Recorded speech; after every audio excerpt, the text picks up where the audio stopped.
सपा के पूर्व मंत्री हमारे साथ मौजूद हैं। सर, जिस तरीके से फॉर्म भरा गया कीर्ति कोल का, उस पे कहाँ फॉल्ट रह गई? क्या इतनी गंभीरता से नहीं लिया गया? देखिए, मैंने भी प्रस्ताव में साइन किए थे, ये बात सही है। और हम लोग प्रस्ताव में पार्टी के जो फार्म भर रहे थे, कहीं ना कहीं जरूर उनकी गलती है। कीर्ति कौल तो आदिवासी महिला हैं, बहुत पिछड़े इलाके की महिला हैं। उनको जानकारी नहीं होगी कि 28 साल के लोग नामांकन नहीं कर सकते हैं।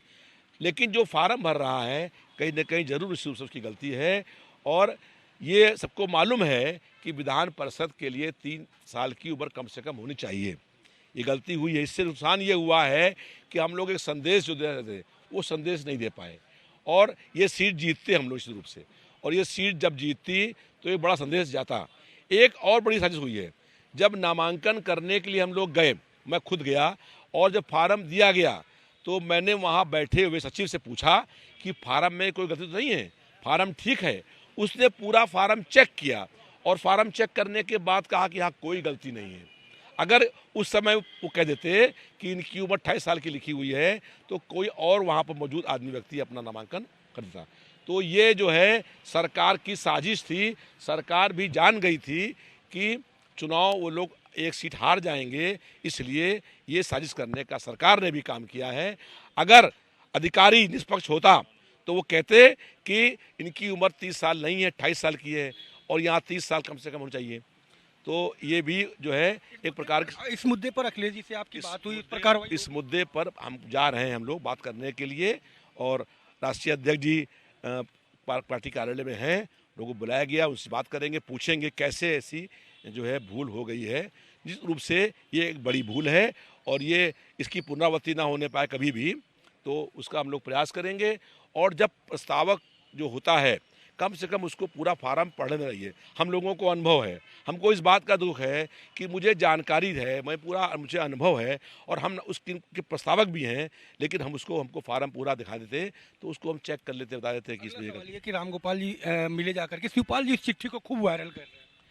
देखिए, कोई भी व्यक्ति मुख्यमंत्री से मिल सकता है समस्याओं के लिए। हमारे क्षेत्र के अंदर मत सिर्फ सड़कें टूटी हुई हैं, तो सड़कें टूटी हुई हैं। भाजपा के विधायक हैं, उनको पैसा मिल रहा है, हमको पैसा नहीं मिल रहा है, क्योंकि हम उनसे मिलने नहीं जा रहे हैं। तो हम मिलने जाएंगे तो कहेंगे लोग कि मुख्यमंत्री से मिलने के लिए गए। इसलिए मुख्यमंत्री से मिलना कोई गलत बात नहीं है। समस्याएं हैं, समस्याओं के लिए उनको हम मिलने जा रहे हैं। अगर वो नहीं सुनेंगे, उसके बाद विधानसभा के अंदर क्वेश्चन करेंगे, फिर नहीं सुनेंगे तो उसके बाद वो संघर्ष करने का काम करेंगे। ओम प्रकाश राजभर बड़े गंभीर सवाल उठा रहे हैं कि अखिलेश यादव कभी भी कोई भी चुनाव सीरियस होकर नहीं लड़ते और किरकिरी करा रहे हैं। देखिए, अखिलेश यादव जी तपते तेज बुखार में उन्होंने सभाएं करी हैं।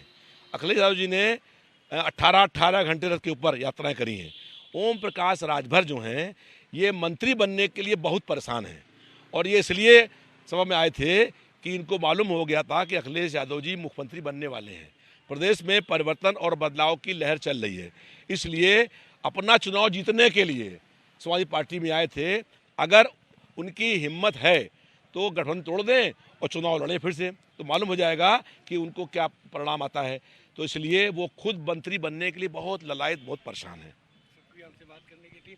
तो ये थे रविदास मल्होत्रा, जिन्होंने साफ तौर पे कहा है कि ओम प्रकाश राजभर मंत्री बनने आए थे, चूँकि सपा की प्रचंड बहुमत की सरकार बन रही थी, लेकिन किसी कारण बस सरकार नहीं बन पाई, और वो बेचैन थे एसी के कमरे और सरकारी बंगलों में रहने के लिए। इस वजह से वो उनकी खींच निकल करके बाहर आ रही है। कैमरा पर्सन अरशद खान के साथ संजय चौहान, भारत समाचार, लखनऊ।